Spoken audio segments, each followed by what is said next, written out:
वेदशास्त्रमा अजन्म भगवानको जन्म हुन्छ भनिएको छ। त्यसै गरी भगवानको आँखा छैन तर देख्नुहुन्छ भनिएको छ। अनि अनन्त कार्यहरू गर्दा पनि अकर्ता हुनुहुन्छ भनिएको छ। यसको रहस्य बुझ्नको लागि सनातन धर्म प्रवचन श्रृङ्खला भाग 33 हेर्नुहोस्। राधे राधे।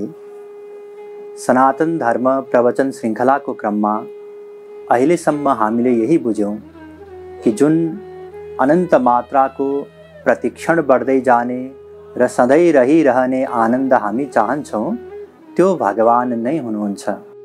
त्यसैले भगवानलाई पाएर नै हामी सुखी हुन सक्छौँ, अरू कुनै उपाय छैन। भगवानलाई प्राप्त गर्नको निम्ति केही गर्नु पर्दैन, केवल उहाँलाई जाने पुग्छ। भगवानलाई कसरी जान्न सकिन्छ? सर्वप्रथम यही बुझ्यौँ कि केवल मानव देहमा नै हामी भगवानलाई जान्न सक्छौँ। त्यसैले यो मानव देह विशेष छ। यो मानव देह चराचर जीव चाहन्छन् र यति दुर्लभ हुँदाहुँदै पनि कुन बेला यो मानव देह हामीबाट खोसिन्छ कसैलाई थाहा छैन। त्यसैले तुरुन्तै भगवानलाई जान्नको निम्ति प्रयत्न गर्नुपर्छ। त्यसपछि हामीले भगवानको अस्तित्व सिद्ध गर्यौँ। प्रत्यक्ष प्रमाण, अनुमान प्रमाण एवं शब्द प्रमाणद्वारा भगवान हुनुहुन्छ यो प्रमाणित गरियो। र त्यसपछि भगवानका अनेक परिभाषाहरूको बारेमा चर्चा गर्यौँ कि जुन भगवानलाई जान्नु छ त्यो भगवानको परिभाषा के हो। त्यसपछि वेदशास्त्रमा गयौँ भगवानलाई जान्नको निम्ति। वेदशास्त्रले बताए कि भगवान जान्न सकिने तत्त्व नै होइन। कारणहरू दिए, अनेक कारणहरू। किनकि भगवान इन्द्रिय मन बुद्धि भन्दा पर हुनुहुन्छ। भगवान दिव्य हुनुहुन्छ, इन्द्रिय मन बुद्धि माइक हुन्। भगवान अनन्त विरोधी धर्महरूको अधिष्ठान हुनुहुन्छ, यो पनि हामीले चर्चा गर्यौँ। विरोधी धर्म भन्नाले जुन एकसाथ रहन सक्दैनन् त्यस्ता धर्महरू। तर भगवानमा यस्ता अनन्त विरोधी धर्महरू एकसाथ रहन्छन्। त्यसैले हामी भगवानलाई जान्न सक्दैनौँ। जस्तै भगवान सानो भन्दा पनि सानो हुनुहुन्छ, यसको बारेमा हामीले चर्चा गर्यौँ। त्यसै गरी भगवान ठुलो भन्दा पनि ठुलो हुनुहुन्छ, सानो भन्दा पनि सानो यसकारण हुनुहुन्छ किनकि उहाँलाई सर्वव्यापक हुनु छ, प्रत्येक कणकणमा व्यापक हुनु छ। त्यसको निम्ति अणु भन्नुहोस् या परमाणु भन्नुहोस्, सबैभन्दा सानो भन्दा पनि सानो हुनुपर्छ। र ठुलो भन्दा ठुलो यसकारण हुनुपर्छ किनकि अनन्त कोटि ब्रह्माण्डको प्रलयमा सबै ब्रह्माण्डलाई भगवानले आफूमा समेट्नु छ। र न त उहाँ सानो हुनुहुन्छ न त ठुलो हुनुहुन्छ। जब अवतार लिएर आउनुहुन्छ हामी समान हुनुहुन्छ, त्यसलाई न त हामी सानो भन्न सक्छौँ न त ठुलो भन्न सक्छौँ। त्यसै गरी भगवान धर्मभन्दा पनि पर हुनुहुन्छ, अधर्मभन्दा पनि पर हुनुहुन्छ, कार्यभन्दा पनि पर हुनुहुन्छ, कारणभन्दा पनि पर हुनुहुन्छ। यी यस प्रकारका विरोधी धर्महरूको बारेमा हामीले चर्चा गरिसक्यौँ। अब आज हामी केही अन्य विरोधी धर्महरूको बारेमा चर्चा गर्नेछौँ। आउनुहोस् वेदमा जाउँ भगवानको बारेमा जान्नको निम्ति। किनकि हामीलाई त भगवानलाई जान्नु छ नि त। भगवानलाई जान्नको निम्ति वेदमा नै जानु छ। वेद भन्दछ अजायमानो बहुधा विजायते तस्य योनिं परिपश्यन्ति धीरा। यजुर्वेद 31:19। अर्थात् भगवान आज हुनुहुन्छ। आज भन्नाले अजन्मा, जसको जन्म हुँदैन उसलाई आज भनिन्छ। यो वेद मन्त्रमा यही बताइयो कि भगवान आज हुनुहुन्छ। वेद व्यासजी पनि भन्नुहुन्छ न विद्यते यस्य च जन्म कर्म वा न नाम रूपे गुणदोष एव वा। भागवत 8:3-8। अर्थात् भगवानको जन्म हुँदैन। ध्यान दिनुहोस्, वेद व्यासजीले पनि त्यही वेदको कुरालाई उहाँले बताउनु भयो र भगवान श्रीकृष्णले गीतामा पनि यही बताउनु भएको छ। अजोपि सन्नवेयात्मा भूतानामीश्वरोऽपि सन्। गीता 4:6। हेर्नुहोस्, यहाँ पनि भगवान श्रीकृष्णले के बताउनु भयो कि म अज हुँ। अज भन्नाले अजन्मा, ब्रह्म व्यापक, ब्रह्म अनामक अज भगवन्ता व्यापक अजित अनादि अनंता, ब्रह्म जो व्यापक बिरज अज। रामचरितमानस तुलसीदास जी महाराजले बारम्बार यही बताउनु भयो कि भगवानको जन्म हुँदैन। यस प्रकारले वेददेखि रामायणसम्म हामीले यही बुझ्यौं कि भगवानको जन्म हुँदैन, भगवान अजन्मा हुनुहुन्छ। यो वेदले बताए, शास्त्रहरूले बताए, सन्तहरूले बताए। तर अब ध्यान दिनुहोस्, त्यही वेद शास्त्रमा तिनै सन्तहरूले यो पनि बताउनु भएको छ कि भगवानको जन्म हुन्छ। जस्तै जुन अघि मन्त्र हामीले यजुर्वेदको लिएका थियौं, त्यही मन्त्रमा यो पनि बताइएको छ, अजाय मानो बहुधा विजायते। एक दुई होइन, उहाँका अनन्त जन्महरू हुन्छन्। वेदव्यासजी पनि भन्नुहुन्छ, अवतारा हे संख्येया हरे सतो निधे द्विजा। भागवत 1:3-26 अर्थात भगवानका असंख्य, असंख्य भन्नाले अनन्त अवतारहरू हुन्छन्। गीतामा नै आउनुस्, गीतामा जब भगवानले योगको रहस्य बताउनु भयो र भन्नुभयो कि यो योगको रहस्य मैले नै पहिले सूर्यलाई दिएको थिएँ, सूर्यले मनुलाई दिए, यस प्रकारले योग शिक्षा सबैले प्राप्त गरे। अर्जुनलाई सन्देह भयो कि श्रीकृष्ण त अर्जुनका सखा पनि थिए र समकालीन थिए, र उनले भने सूर्य त प्राचीन हुन्, तपाईँ त भर्खरै जन्मिनु भएको, तपाईले त्यो प्राचीन सूर्यलाई कसरी उपदेश दिनुभयो। यस क्रममा भगवानले अर्जुनलाई सम्झाउनुहुन्छ, बहुनी मे व्यतीतानि जन्मनानि तवार्जुन।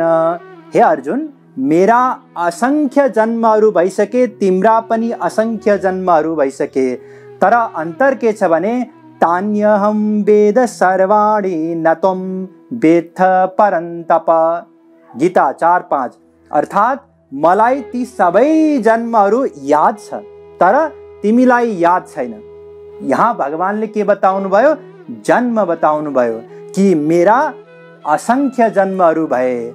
र त्यही अघि जुन गीतामा, गीताको 4-6 श्लोक हामीले लिएका थियौं, जुन श्लोकमा भगवानले बताउनु भएको थियो कि म अज हुँ, अजन्मा हुँ, त्यही श्लोकमा नै भगवान भन्नुहुन्छ, प्रकृतिम स्वामधिष्ठाय संभवाम यात्ममायया। गीता 4:6 अर्थात म अवतार लिन्छु। यहाँ भगवानले संभवामी भन्नुभएको छ।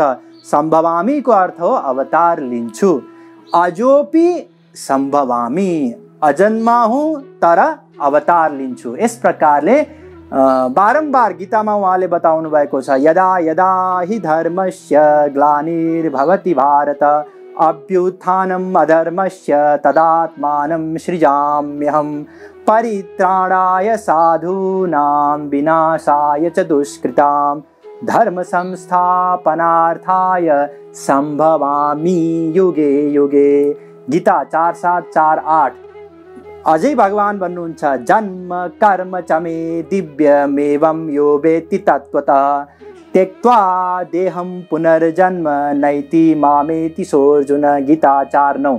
इस प्रकारले भगवानले अनेक स्थानमा गीतामा नै यो बताउनु भयो कि मेरा असंख्य अवतारहरू हुन्छन्, प्रत्येक युग युगमा म अवतार लिएर आउँछु, धर्मको स्थापना गर्नको निम्ति आउँछु। यही कुरा तुलसीदासजी महाराजले पनि बताउनु भएको छ, जब जब होई धर्म की हानि बाढ़ई असुर अधम अभिमानी तब तब प्रभु धरि विविध शरीरा हरि कृपा निधि सज्जन पीरा। रामचरितमानस। हेर्नुस्, त्यही वेदले भगवानलाई अजन्मा बतायो, त्यही वेदले भगवानले अनन्त जन्महरू लिनुहुन्छ भन्यो। त्यही गीतामा भगवानलाई अजन्मा बताइयो, त्यही गीतामा भगवानले अनन्त जन्महरू लिनुहुन्छ भनेर भनियो।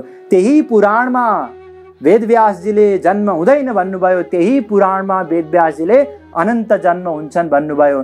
त्यही रामचरितमानसमा तुलसीदासजी महाराजले भगवानको जन्म हुँदैन भन्नुभयो, त्यही रामचरितमानसमा उहाँले असंख्य अवतारहरू हुन्छन् भन्नुभयो। यस प्रकारले भगवान, ध्यान दिनुस्, हामी भगवानलाई जान्न प्रयत्न गर्दैछौँ नि, भगवान कस्तो हुनुहुन्छ, जसको जन्म हुँदैन तर असंख्य अवतार लिनुहुन्छ, यस्तो हुनुहुन्छ भगवान। अब थोरै बुद्धि लगाउनुस्, यो कसरी सम्भव हुन सक्छ? हेर्नुस्, भगवानका अनेक स्वरूपहरू हुन्छन् भनेर बताइएको थियो नि। ब्रह्म र भगवान दुई विशेष स्वरूप, सगुण सविशेष साकार भगवान, निर्गुण निर्विशेष निराकार ब्रह्म। ब्रह्म स्वरूपको कुनै पनि अवतार हुँदैन, कुनै पनि नाम रूप लीला गुण धाम केही पनि हुँदैन, तर भगवानवाला स्वरूपको अवतार हुन्छ। तर ध्यान दिनुहोस्, भगवानको जन्म त हुन्छ, तर भगवानको जन्म र हाम्रो जन्ममा अन्तर छ।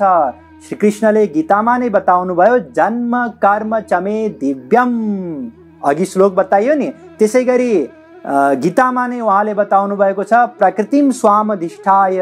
गीता यो 4 छ हो, अघिको 4:9। यसको मतलब हाम्रो जन्म मायाको अधीनमा हुन्छ, तर भगवान प्रकृतिम स्वामधिष्ठाय, भगवान यो मायाको प्रकृतिको मालिक रहनुहुन्छ, नियामक रहनुहुन्छ। हामी नियम्य हुन्छौँ, भगवान शासक हुनुहुन्छ, हामी शासित छौँ, मायाको बन्धनमा छौँ, यसबाट मुक्ति चाहन्छौँ। तर भगवान मायाको बन्धनमा रहनुहुन्न, उहाँ हामी जस्तै प्राकृत शरीर लिएर आउनुहुन्न। उहाँको शरीर पनि दिव्य हुन्छ, गर्भमा शरीर बन्दैन। कौशल्या माताको गर्भबाट भगवान जन्मिनु भएको होइन, प्रकट हुनुभएको। त्यसैले तुलसीदासजी महाराज भन्नुहुन्छ, भए प्रकट कृपाला दीन दयाला कौशल्या हितकारी। र भगवान बाहिर नै प्रकट हुनुहुन्छ, हामी जस्तो प्राकृत रज र वीर्यको सम्मिश्रणद्वारा जुन हाम्रो शरीर बन्छ, त्यसरी भगवान जन्मिनुहुन्न। यो दिमागमा राखिरहनु होला। उहाँ जन्म लिए तापनि दिव्य स्वरूपमा रहनुहुन्छ, दिव्य स्वरूपमा यस धराधाममा आउनुहुन्छ। अस्तु, अब अर्को विरोधी धर्मको बारेमा चर्चा गरौँ। अर्को विरोधी धर्म वेद शास्त्रमा बताइएको छ कि भगवानका इन्द्रिय छैनन्। ध्यान दिनुहोस्, इन्द्रिय भन्नाले आँखा छैन भगवानको, नाक छैन, कान छैन, त्वचा छैन, जिब्रो छैन, तर इन्द्रियको विषय ग्रहण गर्नुहुन्छ। सर्वेन्द्रिय गुणावासम सर्वेन्द्रिय विवर्जितम, श्वेताशतरोपनिषद 3:17। यही मन्त्र गीतामा पनि आएको छ, सर्वेन्द्रिय गुणावासम सर्वेन्द्रिय विवर्जितम। गीता 13:14। अर्थात् भगवानका कुनै पनि इन्द्रियहरू छैनन्। ध्यान दिनुहोस्, यदि केवल भगवानका इन्द्रियहरू छैनन् भनेको भए सायद हामी बुझ्थ्यौँ होला, किनकि संसारमा पनि कसैको आँखा छैन, कसैको कान छैन, कसैको के छैन, कसैको के खराब छ। हामी अन्दाज लगाउन सक्छौँ कि यस्तै होला भनेर, तर इन्द्रियको विषय ग्रहण गर्नुहुन्छ, यो आश्चर्यको कुरा हो। यदि कुनै कार्यक्रममा हामी गयौँ, त्यहाँ उद्घोषकले म उहाँलाई यस आसनमा निम्त्याउन चाहन्छु जसको आँखा छैन तर देख्नुहुन्छ भन्यो भने हामी के भन्छौँ? यो उद्घोषक चाहिँ पागल रहेछ भन्छौँ नि। किनकि हाम्रो बुझाइ त यही हो कि यदि आँखा छैन भने उसले अब देख्न सक्दैन, यदि कान छैन भने उसले अब सुन्न सक्दैन। तर वेद भन्दछ, अपाणि पादो जवनो ग्रहीता पश्यत्य चक्षु सशृणोत्य कर्णः। श्वेताशतरोपनिषद 3:19। अर्थात् भगवानको कुनै पनि इन्द्रियहरू छैनन्, तर सबै इन्द्रियहरूको विषयहरू ग्रहण गर्नुहुन्छ।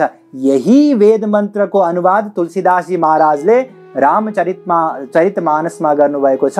उहाँ भन्नुहुन्छ, बिनु पग चलै सुनै बिनु काना, कर बिनु कर्म करै विधि नाना, आनन रहित सकल रस भोगी, बिनु जीवा बक्ता बड़ जोगी, तन बिनु परस नयन बिनु देखा, ग्रह घ्राण बिनु बास असेखा, असी सब भांति अलौकिक करनी, महिमा जासु जाहि नहीं वर्णी। इस प्रकारले भगवान इन्द्रियहरू बिना नै सबै इन्द्रियहरूको विषयहरूको ग्रहण गर्नुहुन्छ।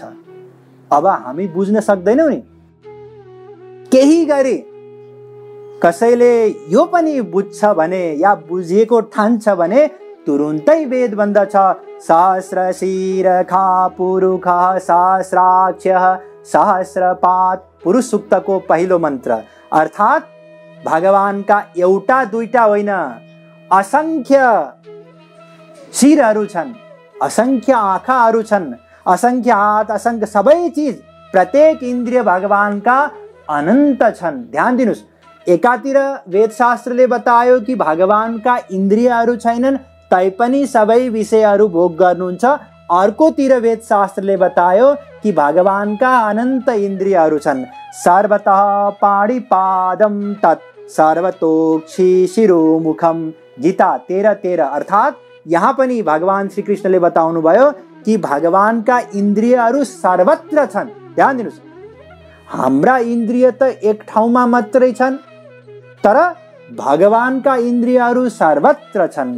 यस प्रकारले यस मामलामा पनि भगवान विरोधी धर्महरूको अधिष्ठान हुनुहुन्छ। अब यसलाई बुझ्नुस्, यो रहस्यको पनि समाधान गरिहालौँ। हेर्नुस्, जुन अघि निर्गुण निर्विशेष स्वरूप भगवानको बताइयो, त्यो निर्गुण निर्विशेष स्वरूपमा भगवानका कुनै पनि इन्द्रियहरू छैनन्, ब्रह्मको स्वरूपमा। तर जब भगवान परमात्माको रूपमा या सर्वव्यापी रूपमा भगवानको रूपमा रहनुहुन्छ, तब उहाँका अनन्त असंख्य इन्द्रियहरू छन्। साथमा ध्यान दिनुस्, भगवानको शरीर र भगवानमा भेद छैन। हाम्रो इन्द्रिय पञ्चमहाभूतको इन्द्रिय हो, आँखा, नाक या कुनै पनि इन्द्रिय लिनुस्, यसमा यिनीहरूको बनोटमा, यिनीहरूले कसरी विषय ग्रहण गर्छन् त्यसको विज्ञानमा अन्तर छ। तर भगवानको आँखा र भगवानको कानमा कुनै पनि भेद छैन भगवान श्री कृष्णको, किनकि उहाँको आँखा पनि आनन्दले बनेको हो, कान पनि आनन्दले बनेको, नाक पनि आनन्दले बनेको, हात पनि आनन्दले बनेको। जसरी एउटा मिठाईले, कुनै लड्डु होस्, बुन्दिया होस्, मिठाईले बनेको एउटा गुडियाको आँखा र कानमा भेद हुँदैन नि, त्यसको आँखा पनि मिठाईले बनेको, कान पनि मिठाईले बनेको। त्यसैले आँखाको जे गुण छ, कानको पनि त्यही गुण हुन्छ। त्यसैले भगवान श्री कृष्णको पनि प्रत्येक इन्द्रियहरू आनन्दले बनेको हुनाले भगवान श्री कृष्ण आँखाले सुन्नु पनि हुन्छ, आँखाले स्पर्श पनि गर्नुहुन्छ, आँखाले कार्य पनि गर्नुहुन्छ, आँखाले हिँड्न सक्नुहुन्छ। अर्थात् प्रत्येक इन्द्रियको कार्य एउटा इन्द्रियले पनि गर्नुहुन्छ र बिना इन्द्रिय पनि गर्न सक्नुहुन्छ। यो भगवानको स्वरूप हो। त्यसै गरी अर्को पनि एउटा चर्चा गरिहालौँ। हेर्नुहोस्, वेद शास्त्रमा भगवानलाई कर्ता बताइएको छ। सो कामयत् बहुश्यां प्रजायेति स तपो तप्यत स तपस्तप्त्वा इदग्वं सर्वं सृजत् यदिदं किञ्च तत् सृष्ट्वा तदेवानुप्राविशत्। तैत्तिरीयोपनिषद 2:6। यस वेद मन्त्रमा भगवानलाई यही बताइयो कि भगवानले कामना गर्नुभयो, तपश्चर्या गर्नुभयो। तपश्चर्या भन्नाले सोच्नुभयो, सङ्कल्प गर्नुभयो, यही तप हो उहाँको। र सङ्कल्प गर्न साथ अनन्त कोटि ब्रह्माण्ड प्रकट भए र भगवान त्यो ब्रह्माण्डमा व्यापक हुनुभयो, प्रविष्ट हुनुभयो। यस प्रकार भगवान सृष्टिकर्ता हुनुहुन्छ, कार्य गर्नुभयो नि। त्यति मात्रै होइन, वेद भन्दछ एको देवः सर्वभूतेषु गूढः सर्वव्यापी सर्वभूतान्तरात्मा कर्माध्यक्षः सर्वभूताधिवास साक्षी चेता केवलो निर्गुणश्च। श्वेताश्वतरोपनिषद 6:11। अर्थात् भगवान प्रत्येक जीवात्माको भित्र बसेर साक्षीको रूपमा प्रत्येक जीवात्माको अनन्त जन्मदेखि गर्दै आइरहेको प्रत्येक कर्मलाई नोट गर्नुहुन्छ, हिसाब राख्नुहुन्छ र निश्चित देश काल परिस्थितिमा त्यो कर्मको फल प्रदान गर्नुहुन्छ। भगवानले यो कार्य गर्नुहुन्छ। यति मात्रै होइन, भगवान भन्नुहुन्छ अनन्या चिन्तयन्तो मां ये जनाः पर्युपासते तेषां नित्याभियुक्तानां योगक्षेमं वहाम्यहम्। गीता 9:22। अर्थात् भगवान जो अनन्य भक्तहरू छन् उनीहरूको योगक्षम वहन गर्नुहुन्छ।